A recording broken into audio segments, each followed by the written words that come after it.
than TikTok. No, I don't want to make up Q&A. That's what I want. Ask a question. Done. There we go. Start Q&A. No one's watching. Oh no. I wonder why. Okay.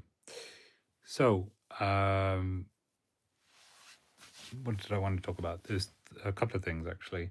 So the first thing I want to talk about is how to prepare for Mondays. I think that's something that a lot of people struggle with, and the best thing you can do on a Monday is start off after you've had your coffee or whatever, but look at do this straight away. So usually I do this every Monday to make sure I'm successful with the rest of the week, and it's very simple. Create three to-do lists. One to-do list, which is your to-do list with a deadline, the stuff that you need to do that week.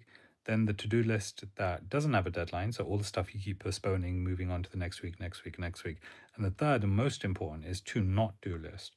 This is the to-do list that you shouldn't be doing. That's not yours, and it's not supposed to be yours, right? This is stuff that's been delegated to you, or it should be automated, or it's just admin. That's where you spend the first half of your Monday redelegating it, pushing it out, and trying to close that off, because that's the most painful stuff. Alan Watts said, eat the frog in the morning, and it's so true. I think the stuff that we shouldn't be doing is the most painful. So that's why Monday morning, that exercise has saved me in my entire career. The second thing I would urge people to do is have a decision making framework. So, whether you're a senior manager, leader, director, IC, graduate, doesn't really matter. Or whether you're a parent or a partner or a father, it doesn't matter. This decision making framework I've been using for the last 11 years now. And I ask myself three simple questions. The first question I ask is this automated? Is this adding more time? Is this reducing time? Is this going to add more time for someone else? Is this going to reduce some time for someone else? Is this something that I can automate, or is it something that I can postpone and then automate? So that's the first question. The second question is continuous learning. Am I stuck with this decision, whatever I make? Do I have to live with it? Right? Is it going to, can I reverse my decision after a month, 2 months, 3 months, 6 months? Or is it more of a permanent decision? And then the last one is a bit more abstract. It's how is it human shaped? Does it make sense for me? Is it ergonomic? Does it align with my values? That's a bit more abstract, but typically, if you have values as an organization, that works. If you don't, maybe you have your OKRs, maybe you'll have your goals, your personal goals. That's where you use it against. And that really helps, because those three questions have saved me in so many times, especially as a manager where I have tons of people coming to me and asking me, can we do this? Can we do that? Can we approve this? Can I go to this conference? Can I get this new tool? And my answer is always kind of based on those three first questions I ask, especially when I have limited information. So that was the second thing I want to talk about. And then the third thing I want to talk about is the different types of employees and why it's important to know what are the different types of employees and which one are you. So in the workplace, there are three types of employees. I'll give the analogy, and hopefully you'll follow along. The first is the GPS person, the TomTom person, I call them. They're the person that operate like Google Maps. They are told what to do and they just do it religiously. They can't think for themselves. They need direction. They just go in for the paycheck and that's it. These people you find typically either early in their careers or in very rudimentary roles, right? The second is the map person. So the map person is someone who has some experience, maybe middle management, maybe even senior management. They've been there, done that. And what they typically do is they know where A is, they know where B is, and they know that I just need to follow this direction. But the problem with the map person is they don't know the terrain. They don't know if there's going to be mountains, troughs, and they sometimes take a little longer. And so you find most employees sit in this category. The last is the most important one, and I think something that we should all strive for, is the compass person. So the compass person is someone who has a North Star. They don't know anything about the terrain, but they just know they're super aligned with their North Star and that's the goal they want to achieve and they go for that. Those people are typically your CEOs or first time founders, people who don't have prior experience and just kind of run with the wind. Typically, they tend to be psychopaths as well, unfortunately, because they are relentless in their prioritization, which is a good thing, but sometimes it can take a toll on people. I don't know what happened there, and I'm not sure why it dropped off. But hi, everyone. My name is Yasser. I give career advice to people. I help you win at work, and I have an incredibly monotone voice and a plain expression. So hopefully, you won't fall asleep on me. Um, Welcome to live chat. Remember to guard your privacy. Okay, I don't know how to use this. And fun fact for you all, I don't actually have any of these apps on my phone. So um, I use another phone and I'm not very good with social media. I started social media probably, the fact that I say social media tells you everything you need to know, right? So I started in April, I think it was, or properly in April. And now across all my channels, I have just under 1 million followers, which is a bit bizarre, especially didn't expect to get that of growth. Anyway, I was saying the North Star people. So the North Star people are the ones that use the compass. Okay, let me answer some questions because otherwise I'm just waffling for however many minutes. Hi, Chromeboxy. Ask whatever you need to ask. I'll give you the most unfiltered truth. There's a lot of things wrong with the workplace, and there's a lot of things I've seen, and they're very common across the world. And a lot of people don't talk about them, which I find really bizarre. Thank you. I see. I was just about to say I love your content too, but I don't watch your content, and I don't know if you create content, but I love you too, or I love your name. I don't know. Um, cool. Does anybody have any questions? Feel free to ask. This is your chance. I usually charge an arm and a leg, right? To my coaching hours is like 650 an hour, I think it is. So feel free. I'm just killing some time. Fun. Actually, interestingly enough, if you're on the live stream, this is going to benefit you. So don't drop off just yet. I'm releasing a free audiobook that's actually really valuable. I put a lot of effort into it. And also with the audiobook, you get the actual book, putting on Kindle and stuff, and I'll get a discount code. But because it's free, it should be fairly straightforward. I might put it on Spotify as well. It's coming next week. To find out when it's out, I would highly, highly recommend following me on Instagram because that's where I will have all my automation set. Unfortunately, YouTube doesn't allow me to do that. Doesn't neither does TikTok. I could post about it maybe, but I find that it's so much easier because I'll be posting a lot more about the audiobook.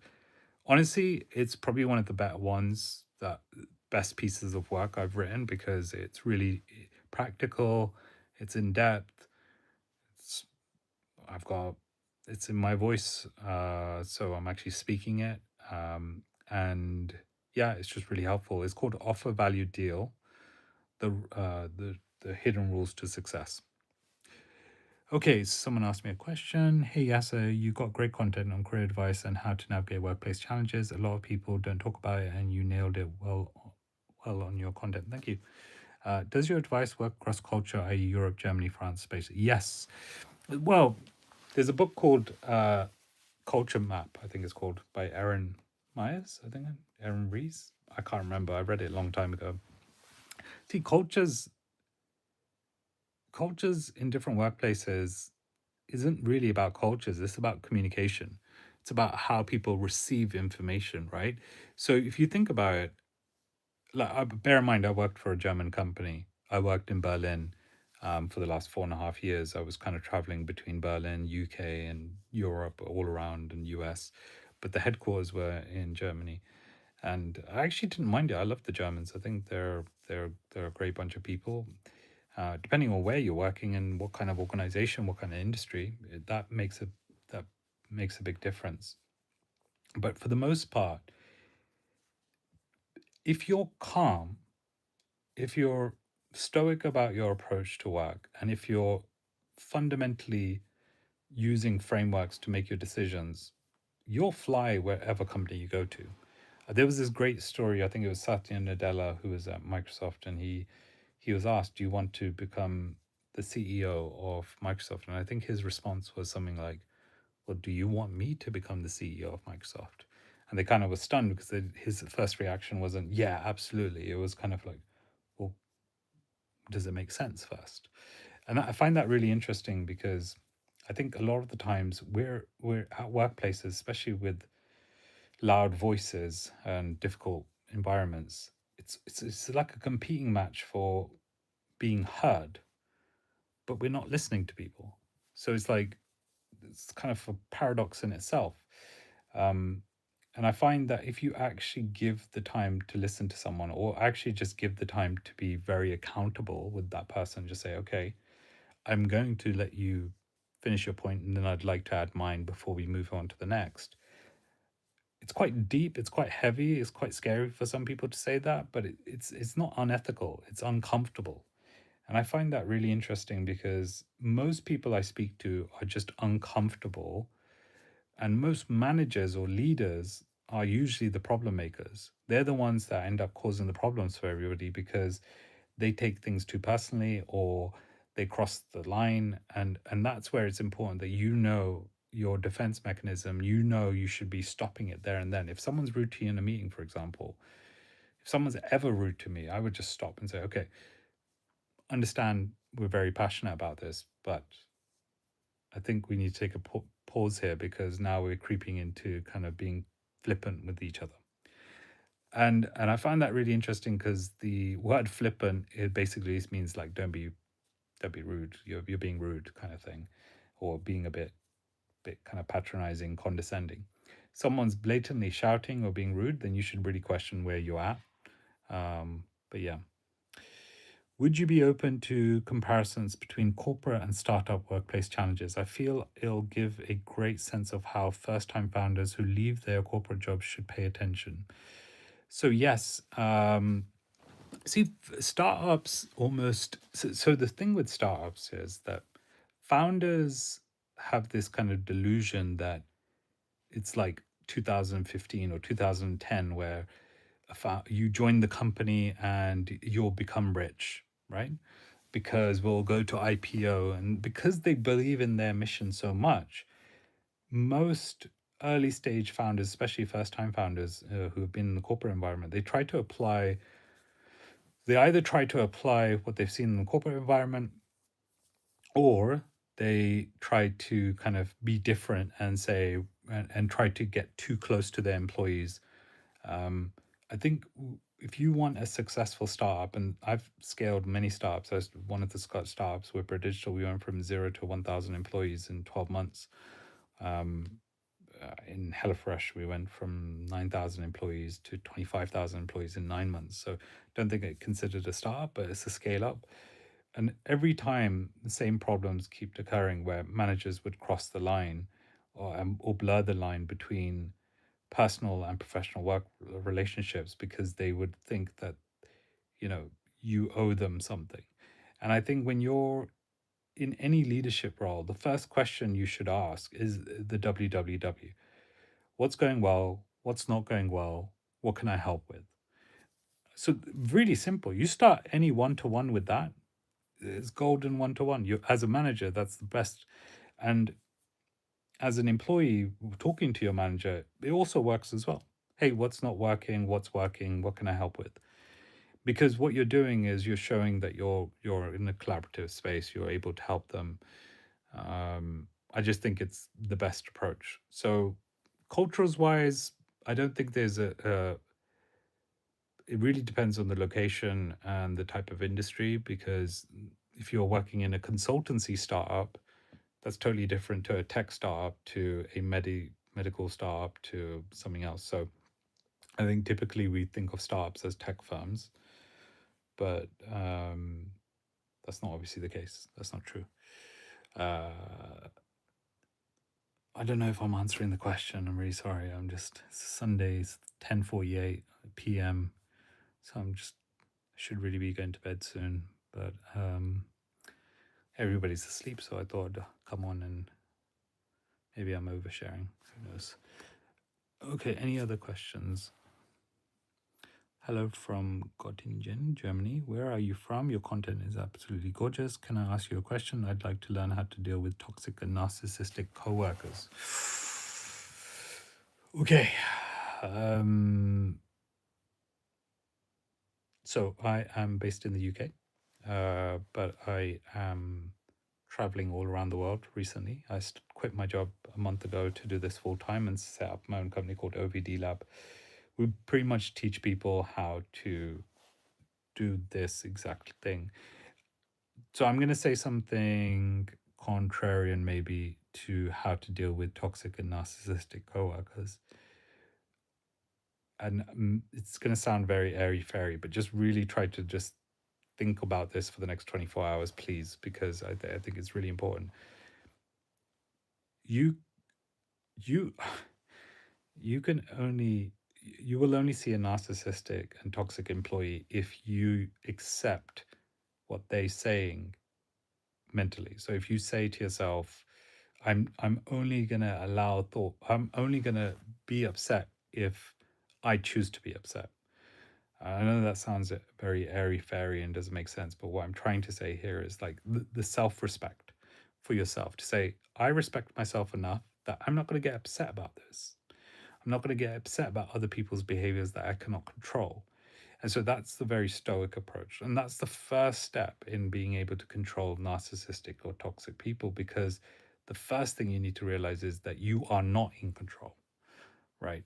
You cannot predict what people will do. You can only do what you do. So that's the first step in any type of engagement I always speak about. The second is understanding where is the fear coming from. Most toxic people or narcissistic people are operating from fear. They're either operating from micromanagement or lack of control, or they're operating from judgment. And so trying to understand where the fear is and reducing the risk for them is usually the easiest way to turn someone around. Now, with narcissistic people, I typically say try to avoid them or ignore them, because they feed off your engagement, right? They feed off you um, engaging with them, and it's not worth it. When working in a toxic environment, other than leaving, what do you suggest, especially when leadership is involved? Oh dear, these are tough questions. Okay, so you can't always leave, right? It's difficult. So I agree. There needs to be a different method. What would I suggest? There's a few options. I'm just trying to think of which one is the best one. So, okay. So let me tell you about drip feeding campaigns. So there's this concept I have called drip feeding campaigns. And the way it works is dividing and conquering. So let's say you're in a team and the leader is really toxic towards you, and maybe there's 2 or 3 toxic team members as well. Drip feeding campaigns is all about building allies and building support outside of your system via proxies and sponsors. And so to do that, you think of it like let's say 6-week campaign. And during this 6-week campaign, you're basically priming other more influential people into agreeing with whatever decision you want to take. And so in the first week, you'll be engaging with people on Slack, emails, in person. You won't be actually asking them for anything, but you'll maybe be saying stuff like, really appreciated your email, or I really thought that point you made in the town hall was really good. You'd be liking their posts on LinkedIn, commenting on them. So it's like slow burner, right? The second week, you typically ask them for their opinion on something. Hey, I noticed X is happening. Would love to know your thoughts on that. Or have you noticed that as well?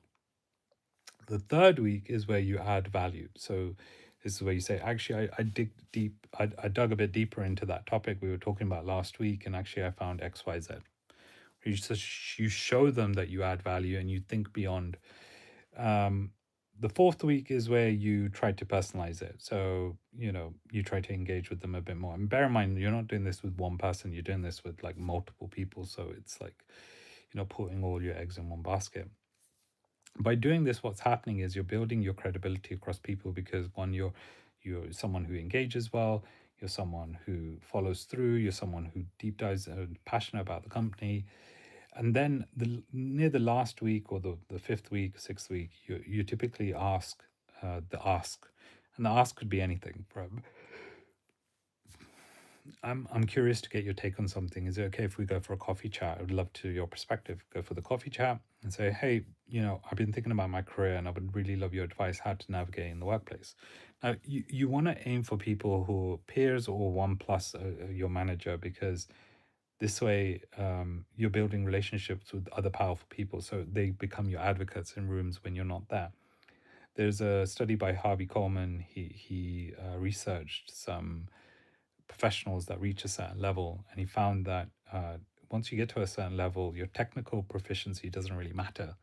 So 10% of your success comes from performance, 30% comes from how people perceive you, and 60% comes from exposure. Are you in the rooms where decisions are being made or decision makers exist? And so what the conclusion was, you could be terrible at your job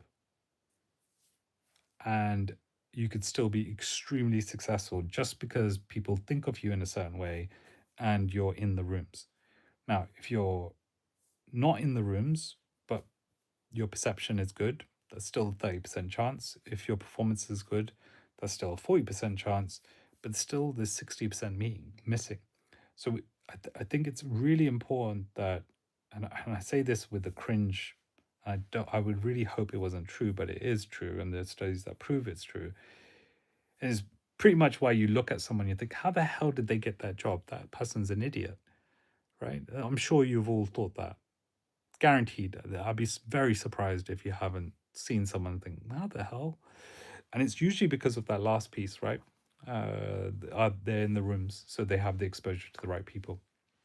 And this is it's an interesting take because this exists all around the world, and it's human psychology. It's essentially in our biology to kind of go towards people we already know and get comfortable with them. That's why this whole idea of meritocracy, it does exist, but then there's also other layers to it, which is right exposure, perception, and everything else. So I always find it funny when people talk about merit-based hiring or promotions, because there's no such thing. I've been in so many companies where they've done bell curve adjustments, where I've literally been in meetings where there's thousands of people being discussed in promotions, and halfway through they're like, okay, let's not promote anybody else because we've hit our threshold. Or they've just said, I don't know that person, do we really need them? So they've gone from talking about promotions to, should we fire the person because we don't need them? So it's quite ruthless. It depends on the corporate you're in and depends on the size of organization. In startups it's a little less like that, but typically anything 1,000 plus tends to be like that. Oh.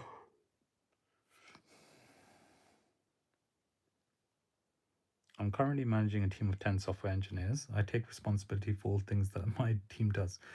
So, look, you can take responsibility for the team, what the team does, if the team is accountable for their work. So one of the things you should do, especially if you manage a team of 10 software engineers, you probably already have a ways of working with me document, I would assume so.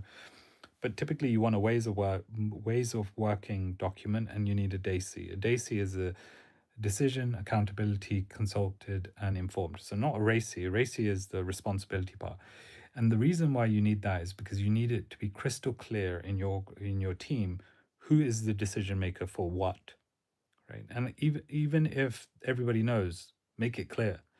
Clarity is your superpower as a manager. And if you're a manager that doesn't have clarity, people live in ambiguity. And if they live in ambiguity, guess what? They start making assumptions. And that's where mistakes start happening. So you need to be clear about accountability, but you don't need to be rude about it. Just focus on the behavior. Don't focus on the act, focus on the behavior. So when someone doesn't achieve what they're supposed to, or they don't turn up to work, or they work from home, say, look, I understand that, but let's just focus on the behavior for a moment. If we look at the way you behaved in XYZ situation, um, what does that really say? Right. So I think with, and again, Cole, there's so much context missing. So these are very nuanced approaches. In fact, I just want to add a quick disclaimer. Everybody who watches my content, they always kind of love to comment, say, this won't work or that won't work. And of course, these are just skeleton frameworks. They're just sayings to put your mindset in the right, like none of the content is supposed to be verbatim. Obviously, sometimes you can use it, but for the most part, you're supposed to look at it and say, okay, this is a different way of thinking. Why does this exist? And this exists because actually I can be a bit more, what's the word I'm looking for? I can be a bit more confident. I can be a bit more self-respected. I can be a bit more powerful in my communication. I can be a bit more direct. Yeah, well, look, okay. So contingency plans. I think you need to do a disaster recovery plan. When things go wrong, do some postmortems, especially in tech organizations. A postmortem's really helpful. Because if you do a postmortem, then you can see what went wrong, and then you tell the team, "Hey guys, you need to do, we need to do better." What? Then just really explicitly clear on what wrong on a postmortem. It's funny because postmortem, when I first started using the word, it just sounds very clinical, but it's actually used quite a lot in the corporate world. Guys, I'm really tired. I think it's 11 o'clock now. I need to go to bed. I've got a full day of recording tomorrow. Got to record 8 YouTube videos for you lot because now this is my full-time thing. I never thought I'd be at this age doing this. Wild, right? And that's the thing about respecting yourself. Give yourself enough credit to say, I can do anything as long as I put my mind to it, and never take what other people say as gospel. You're the first thing, like there's a famous video, I love watching it. It's very important. And I'll leave you with this last note. If your manager says do something, you do something. If your wife says, hey, can you, or you need to throw out the trash, you throw out the trash. If your kids say, can you pick me up, pick me up. But when you say, I'm going to go study this, why don't you do it? Or when you say, I'm going to learn this language, or when you say you're going to hold people accountable, why don't you do it? And it's about respecting yourself. And the first thing you need to do to be extremely successful, extremely happy, is the ability to respect yourself, to say, I'm going to do this, or I'm going to die on this hill. Okay, I hope that was helpful. Thank you for doing this live. Your work is so important. Yeah, well, I do it for all of you. I'm sick of this world and how it's operating at the moment. And the only thing I can do is just kind of give people a chance to get the confidence to stand up for themselves, and for the leaders to rethink how they approach things. I really do tackle the leadership side, but for the most part, if it applies, it applies. Yeah. Well, yeah, it does. Interestingly, 67% of my followers across all my social media are US. So, all right. I will speak to you all soon.